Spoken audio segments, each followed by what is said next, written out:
नमस्कार साथियों। सफलता आईएएस की यूजीसी नेट के ऑनलाइन प्लेटफॉर्म पर आपका स्वागत है। हमारी तरफ से दिसंबर 2025 के लिए यूजीसी नेट के लिए एक एमसीक्यू सीरीज प्रारंभ की जा रही है, जो कि सितंबर के पहले सप्ताह से प्रारंभ हो रही है। और यह जो सीरीज है वो नवंबर के लास्ट वीक तक या दिसंबर के जो पहला सप्ताह है वहाँ तक चलेगी। यह जो एमसीक्यू जो सीरीज है उसमें करीबन हमने 1500 प्लस प्रश्न है उनको शामिल किया है। 1500 प्लस प्रश्न है उनको सम्मिलित किया है।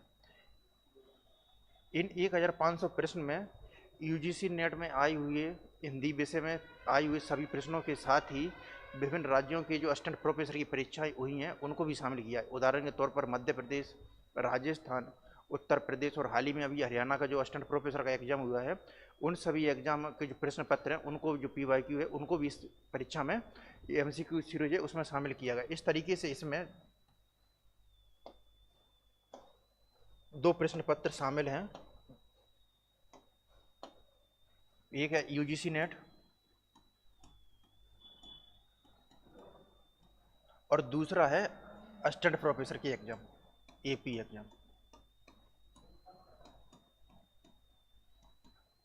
इन प्रश्नों की जो संख्या है वो लगभग 1500 से ज़्यादा ही है।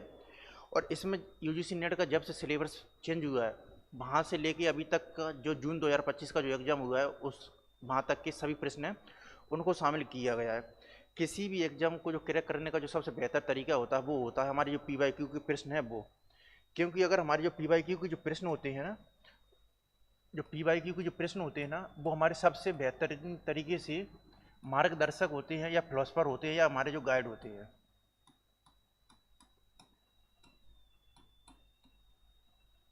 क्योंकि इन्हीं पीवाईक्यू के माध्यम से हमें पता चलता है कि हमारी जो तैयारी की जो रणनीति है वो दिशा है वो किस तरीके से होनी चाहिए। उदाहरण के तौर पर अगर कोई टॉपिक है तो वो हमारा तभी कंप्लीट तरीके से संपूर्ण माना जा सकता है जबकि हम उसके पढ़ने के साथ ही थ्योरी के साथ ही उसकी एमसीक्यू है उसको भी सॉल्व करें। इस तरीके से यूजीसी नेट और जेआरएफ की दिशा में इस तरीके से नेट और जेआरएफ की जो दिशा है या इसका जो गैप है वो जो ये जो पीवाईक्यू सीरीज है उसको पूरा करने में ये पीवाईक्यू सीरीज है वो आपकी मदद कर सकती है।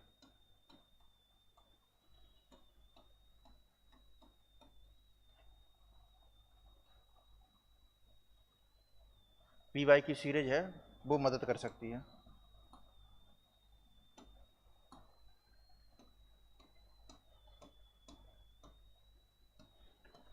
इस पीवाईक्यू सीरीज में जैसा कि मैंने पहले उल्लेख भी किया है कि यूजीसी नेट के साथ ही विभिन्न राज्यों के असिस्टेंट प्रोफेसर के जो एग्जाम है उन दोनों प्रश्नों को शामिल किया है। और साथ ही इसका एक और हमने जो इसमें जो विशेषता है वो शामिल की है वो है इस पीवाईक्यू जो सीरीज है उसका इकाई बार विभाजन किया गया है।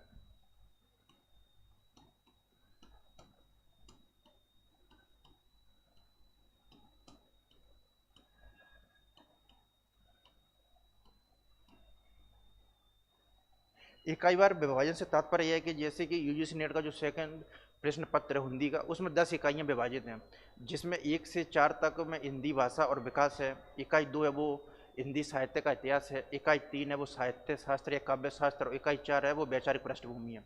और इकाई 5 से लेकर 10 तक हमारी जो टेक्स्ट बुक है या जो मूल पाठ है वो शामिल होती हैं।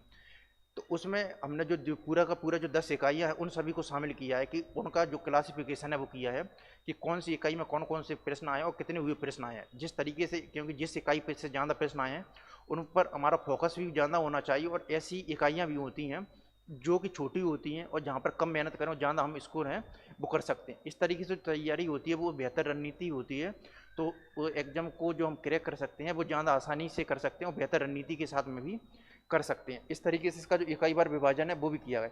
इसके अलावा इस पीवाईक्यू जो सीरीज है उसमें समग्र अवलोकन का प्रयास किया जाएगा।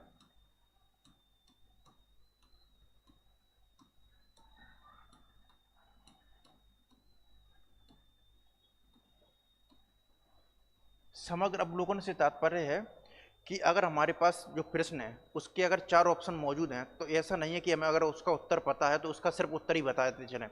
उन चारों का प्रश्नों का जो पूरा जो संपूर्ण विश्लेषण है और इसके साथ में जो अतिरिक्त जानकारी यहाँ पर जो प्रदान की जा सकती है वो भी प्रदान की जाएगी। और साथ ही जो एलिमिनेशन जो मेथड है उसका भी किस प्रकार प्रयोग किया जा सकता है कि जिस तरीके से हम अपने एग्जाम में जो क्वेश्चन है उसको सॉल्व कर सकें और बेहतर तरीके से हम उसको क्वेश्चन को सॉल्व कर सकें। इस तरीके से जो PYQ सीरीज है उसमें समग्र अवलोकन का इसमें है वो प्रयास किया गया है।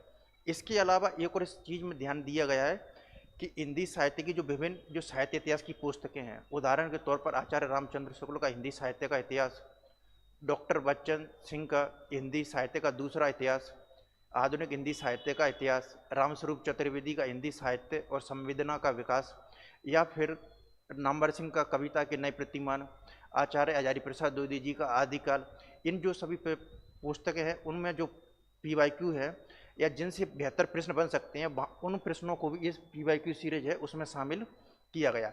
इस तरीके से यह जो PYQ सीरीज है एक विस्तृत होगी और बृहद होगी और समग्रता में होगी, जिसके माध्यम से आप अपनी जो तैयारी है उसको बेहतर बना सकें और दिसंबर 2025 का जो नेट और जो GRF का जो एग्ज़ाम है उसको क्लियर कर सकें। यह जो सेशन है उसका जो समग्र रणनीति है या जो छोटा सा जो प्रेजेंटेशन है वो ये रहा। इसके साथ इस प्रेजेंटेशन का जो अंत है इस कविता के साथ मैं करूँगा जो कि राम की शक्ति पूजा कविता है जो कि निराला उसके रचयिता हैं। ये जो जब राम उस युद्ध में पराजित होते हैं या हताश या निराश हो रहे होते हैं तो जाम्बन है वो उनको सलाह देते हैं, आराधन का दृढ़ आराधन से दो उत्तर, तुम बड़ो विजय संयंत प्राणों से प्राणों पर, शक्ति की करो मौलिक कल्पना करो पूजन, छोड़ दो समर जब तक सिद्धि ना हो रघुनंदन। इस तरीके से अगर ये जो शक्ति की जो मौलिक कल्पना है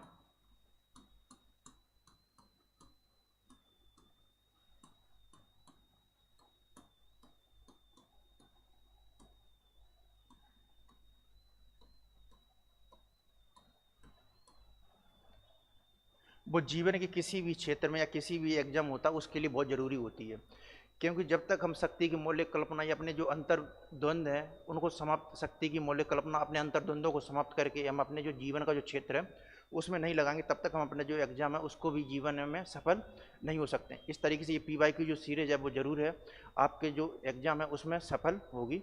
धन्यवाद।